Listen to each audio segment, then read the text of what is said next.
Caros irmãos e irmãs em Cristo Jesus, este primeiro domingo da Quaresma que celebramos, Quaresma esta que inicia e iniciou na quarta-feira de cinzas, durante a qual nós recebemos as cinzas sobre nossas cabeças para fazer sinal diante do Senhor, que queremos mudar de vida e convertermos-nos para o Senhor. Esta quarta-feira que abriu a Quaresma e que hoje tem o seu primeiro domingo celebrado entre nós, quer nos recordar que é toda ela um tempo de penitência, conversão, mudança de vida. É aí que entram os nossos propósitos. Nós não entramos em uma Quaresma para sair como entramos, mas para sermos transformados por Deus. Por isso é necessário que já antes da quarta-feira de cinzas formulemos os nossos propósitos de mudança. E certamente cada um de nós tem algo para mudar, para se aproximar mais de Deus. Nós vivemos em um tempo, uma época em que as pessoas de fato já esqueceram, em quase toda a sua totalidade, de quem é Deus e para que é que nós estamos no mundo. Muitos ainda tratam Deus, e depois assim também vão tratar o Padre e a Igreja de Deus, como um objeto. Quando está lá preso em uma gaveta, quando preciso, abro a gaveta, tiro, uso e ponho de volta. Assim, infelizmente, se trata a Igreja de Deus. Assim, infelizmente, também nós sacerdotes somos tratados. E, por consequência, nós que somos embaixadores de Deus, Deus é assim tratado. Há um ditado popular que diz que é quando as pessoas sentem um aperto, é que se lembram de Deus. Nós estamos num tempo que nem no aperto, mas é um Deus de conveniência. Quando eu tenho um sétimo dia, eu lembro de ir à igreja. Quando eu tenho um batizado, eu lembro de ir à igreja. Talvez num casamento eu lembre de ir na igreja. Quando morre um parente, talvez eu lembre de chamar um padre. E assim vai a vida. E assim talvez eu ache desculpas. E sempre digo isso: quaisquer que sejam as nossas desculpas, são esfarrapadas diante de Deus. Nós somos rápidos em encontrar desculpas para nossos erros, para nosso modo de agir, para permanecer do jeito que somos e dizer: mas eu sou assim, eu não tenho como mudar isso. Assim tá bom, deixa eu anestesiar a minha consciência. A primeira leitura do livro do Gênesis nos recorda de Noé e seus filhos, aquelas 8 pessoas que foram salvas do dilúvio.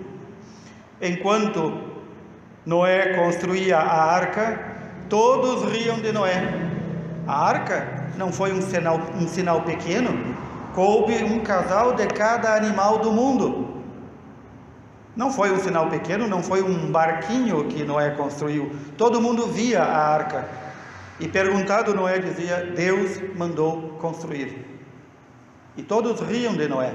E a Sagrada Escritura diz que no dia do juízo, quando o Senhor vier, estaremos como no tempo de Noé, em que todos comiam e bebiam, se divertiam, casavam e se davam em casamento, mas ninguém mais se recordava de Deus.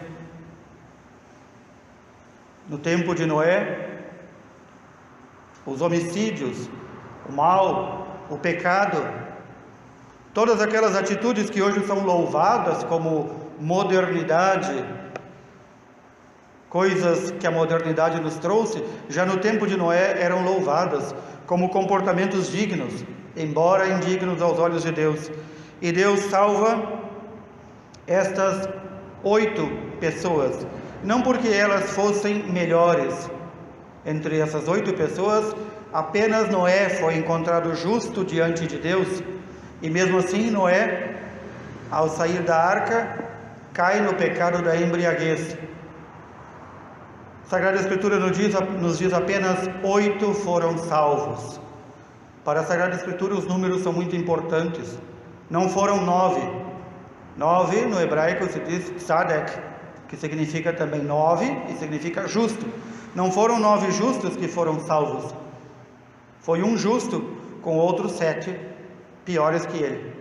E no entanto Deus os salvou e mandou o dilúvio. E Deus diz: a partir de agora nunca mais eu vou mandar o dilúvio para exterminar a raça humana, mas vou reunir as nuvens sobre a terra e sobre elas porei o arco, que nós chamamos o arco-íris, sinal da minha aliança convosco e com todas as espécies de seres vivos. Ali a humanidade e toda a criação foram reconciliadas com Deus. Não durou muito tempo. Como dizia, tão cedo Noé se instalou, plantou uma vinha e se embriagou. E um de seus filhos riu da nudez de seu pai. E aqui começou novamente a saga nossa, tão própria dos seres humanos, de nos esquecermos da aliança de Deus e nos afastarmos dele. E esta é uma constante em nossa vida. Novamente nós ouvimos neste dia do primeiro domingo da Quaresma esta leitura da primeira carta de São Pedro. Cristo, o único justo, morreu pelos injustos, que somos nós, para nos conduzir a Deus. Não foi para outra coisa. Jesus não se sacrificou para ser o nosso doador de dons, graças e bens, ou para fazer a nossa vontade, mas para fazer a vontade de Deus. E o apóstolo Pedro diz, quando Jesus morreu na cruz, ele foi em espírito pregar aqueles espíritos que estavam na prisão. Como é o outro nome desta prisão? O limbo dos patriarcas. Lá estavam todos os homens e mulheres que, se bem não eram justos, também não eram tão pecadores para ir ao inferno. E lá eles aguardavam sair desta prisão, receber a vida eterna. Eles não podiam entrar no céu, porque o céu estava fechado. No entanto, o Senhor vai pregar a eles para dizer: aqui está a boa nova. A boa nova sou eu que trago a salvação. E o apóstolo Pedro usa muito bem os termos quando diz: aqueles que estavam na prisão, para com os quais Deus usava de longanimidade. Nós ouvimos domingo passado São Paulo nos dizer o mesmo: deixai-vos reconciliar com Deus enquanto é tempo. Deus usa de longanimidade. Para quem não sabe essa palavra longanimidade, nós podíamos dizer assim: é uma paciência acima de todo limite. Deus vai nos tolerando. Nós sabemos que a paciência de Deus não acaba, mas quando chega ao término, ou quando nós completamos a carga de desobediência a Deus por nossos pecados, então Deus nos deixa por conta.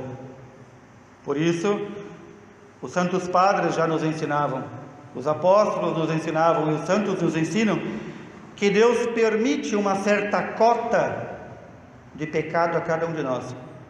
Ele não produz, Ele permite, para ver até onde é que seus filhos vão. Como nós usamos uma expressão popular: amarramos o pé da galinha e deixamos a galinha correr até ver aonde ela estica a corda. Isso é a longanimidade de Deus. Nós com a galinha puxamos a corda e a galinha cai um tombo. Deus não faz isso. Deus não dá tombo em ninguém. Ele deixa aquela corda que não é para nos prender, mas é o seu amor, que nós estendamos essa corda, abusando da paciência de Deus. É aí que se revela o amor e a misericórdia de Deus Pai. No entanto, o Senhor já nos deu as condições para não esticar a corda. Não esticar a corda, essas condições, nós recebemos no batismo. No momento do nosso batismo, fomos tornados filhos de Deus. Não mais criaturas, como todo o universo, mas filhos de Deus. E como filhos de Deus, já temos um outro estatuto. Já nós não valemos tanto ou tão pouco quanto as coisas criadas por Deus. Mas então é necessário que nós tomemos consciência, e a Quaresma está para isso, tomarmos consciência da nossa dignidade. Nós somos filhos de Deus, e é o amor do Pai que nos sustenta, é o amor do Filho na sua oferenda de sua vida, que se renova em cada Santa Missa, que nos sustenta, é o amor do Espírito Santo que nos sustenta. E nós, como retribuímos a isso? Nós vivemos numa geração que diz amar a Deus, mas nós não amamos a Deus sobre todas as coisas. Nós achamos desculpas, por exemplo, para fazer-se presente, participar, louvar, rezar, adorar o Senhor no domingo, que se chama domingo porque significa dia do Senhor. Nós achamos tudo: praia, diversão, visita, uma falsa doença, qualquer coisa. Longe, está muito perto, estou atrasado, estou com dor de barriga, estou com dor nas costas, estou com dor nas pernas. Nós vamos achando desculpas para não cumprir a vontade do Senhor. A vontade do Senhor, que é claríssima para aqueles que o conhecem e conhecem a palavra de Deus. A palavra de Deus nos diz, nos Atos dos Apóstolos, que toda a igreja se reunia no primeiro dia da semana. Qual é o primeiro dia da semana? Domingo. Por isso que amanhã se chama segunda. Amanhã não é o primeiro dia da semana, é hoje. E que não falhavam, porque amavam a Deus sobre todas as coisas. E existia o amor e a caridade entre eles. E se conheciam um ao outro as necessidades, e não tinham nada de meu, tudo era nosso. Como nós vivemos de modo tão diferente? Como é que nós nos afastamos tanto de Deus? Recordemos diariamente o nosso batismo. Recordemos que nós fomos lavados, não da imundície do corpo, mas da nossa condição de criaturas, para nos tornarmos filhos de Deus. E há aqueles que dizem e acham desculpas, ou que dizem que não sabem que hora é a missa, não sabem onde é que tem missa. Nós vivemos nesse tempo incerto dessa pandemia chinesa, em que governadores, prefeitos fecham igrejas e parece que isso não tem nenhuma importância. Agora mesmo, numa capital próxima de nós, as igrejas todas foram fechadas. Por qual motivo? Nenhum. Buscai a Deus enquanto podemos nos reconciliar com Ele. O dia que não tivermos mais igreja para ir, o dia que não tivermos mais o sacrifício da Santa Missa, o mundo perecerá. São João Maria Vianney, patrono de nós, sacerdotes, e também o Santo Padre Pio repetiam uma frase constantemente: o mundo poderia viver sem o Sol. Nós sabemos que não pode viver sem o Sol, o nosso planeta, mas o mundo poderia viver sem o Sol, mas não sem o sacrifício diário da Santa Missa. E nós somos não convidados, mas convocados a fazermos-nos presentes em todo o domingo. É por isso que chama-se o dia do Senhor. Não é nosso dia, não é o meu dia de descanso, é o nosso dia. E por que digo isso? Porque nos falta este amor, nos falta esse esclarecimento. Parece uma coisa tão óbvia para mim, sacerdote, mas eu também, antes de ser sacerdote, fui como vós, leigo, e já me era claro isso. Um cristão não pode viver sem a missa dominical, não pode. Não há coisa mais importante, não há ocupação mais importante. E por isso, entre todas as desculpas que nós damos ao Senhor, somente duas são aceitas: aqueles que estão em casa ou no hospital cuidando de um enfermo, ou aqueles que por uma grave necessidade não podem ausentar-se de sua casa, que estão eles mesmos enfermos. Todos os demais não têm desculpas. Nosso amor a Deus não pode encontrar desculpas.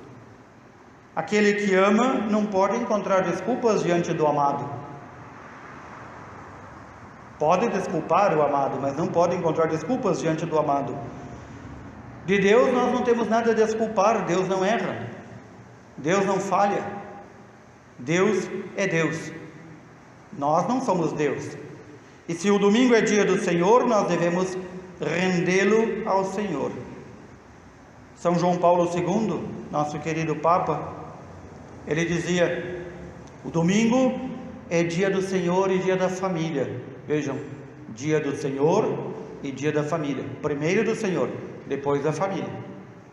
Para que em família nós santifiquemos o domingo. Domingo não é um dia de folga para o cristão, é o dia principal. E por isso não se pode entender como há cristãos que passam a vida inteira ociosos, fazendo nada, e no domingo então é o ócio completo. Parece que o domingo nós voltamos muitas vezes à nossa condição de animal, atirado o dia inteiro, como um bicho, um pobre bicho. Só levanta para comer, às vezes nem levanta para comer, já leva o prato para a cama, como um bicho. Já não se reza, já não se vai à Santa Missa. E vejam, queridos irmãos e irmãs, aqui nesta cidade, em Bagé, e aqui nesta paróquia, a missa já é excessivamente tarde, às 10 horas da manhã. Em qualquer outro lugar, a missa é às 7, às 5, às 6 da manhã. Às 10 da manhã ainda tem gente que não acordou, está lá rolando na cama, porque já no sábado começaram as doenças que o afastam da igreja. Doenças imaginárias, doenças de desculpas esfarrapadas, não as doenças verdadeiras. E então aqui nós podemos fazer esse propósito, nesse primeiro domingo da Quaresma, de vivermos realmente como cristãos, dando o valor devido ao domingo, dia do Senhor, primeiro ato do nosso domingo, elevar as mãos ao céu em prece, para nos prepararmos bem para chegarmos à Santa Missa, chegarmos entre meia hora e uma hora antes para rezarmos juntos. Isto é a vida e um programa realmente cristão. O Senhor, antes de iniciar a sua pregação, ele não foi preparar-se, ele já sabia o que devia dizer, mas ele foi fortificar-se. Como? Ele foi levado pelo Espírito Santo ao deserto, e lá passou 40 dias e 40 noites em jejum. Nós não precisamos fazer um jejum de 40 dias e 40 noites, talvez a gente não aguente, mas nós precisamos muitas vezes nos afastar. O deserto significa esse afastamento das coisas do mundo. Ele foi batizado, João Batista o apontou: este é o Cordeiro de Deus que tira os pecados do mundo. Começou a multidão a segui-lo, e ele o que fez? Foi para o deserto, para se fortificar. Lá o Senhor sofreu toda espécie de tentação. Nós muitas vezes não entramos no deserto, não nos afastamos das coisas do mundo, e por isso não percebemos as tentações. As tentações estão aí para pegar quem quiser, mas nós que não vivemos em deserto não as sentimos. O diabo tenta de modo especial aqueles que se afastam das coisas do mundo. Há uma expressão popular que diz assim: quanto mais eu rezo, mais minha assombração me aparece. Mas é isso mesmo. Aquele que não reza, aquele que já pertence ao mundo, aquele que está afastado de Deus, não vê tentação nenhuma, porque o mundo, como diz São Paulo, como nos ensina a palavra de Deus, o mundo jaz sobre a sombra do maligno. Este mundo em que vivemos, o príncipe deste mundo é o demônio. Portanto, aqueles que vivem no mundo de modo mundano não vão sentir nada. Se ao caminhar da tua vida tu não te bateres de frente contra o demônio, saiba que o teu caminho está errado. Isso nos ensinava São João Maria Vianney. Se nós não temos a clareza das tentações, então podemos saber, estamos no caminho errado. Aquele homem, aquela mulher que é consciente das tentações, que as percebe diariamente em sua vida, e que busca na graça de Deus e recebe o remédio e a força para vencê-las, este está no caminho correto. Peçamos ao Senhor essa graça de sermos fiéis. Sugiro fazermos um propósito nesse primeiro domingo da Quaresma, de vivermos realmente como cristãos, diariamente nossas orações, se possível, Santa Missa durante a semana, mas caia céu ou caia terra, Santa Missa todos os domingos. Domingo sem missa, semana sem graça. Sem graça alguma, nem graça humana, nem graça divina. Domingo com missa, semana na graça de Deus. Que o Senhor assim nos ajude neste santo propósito. Louvado seja nosso Senhor Jesus Cristo.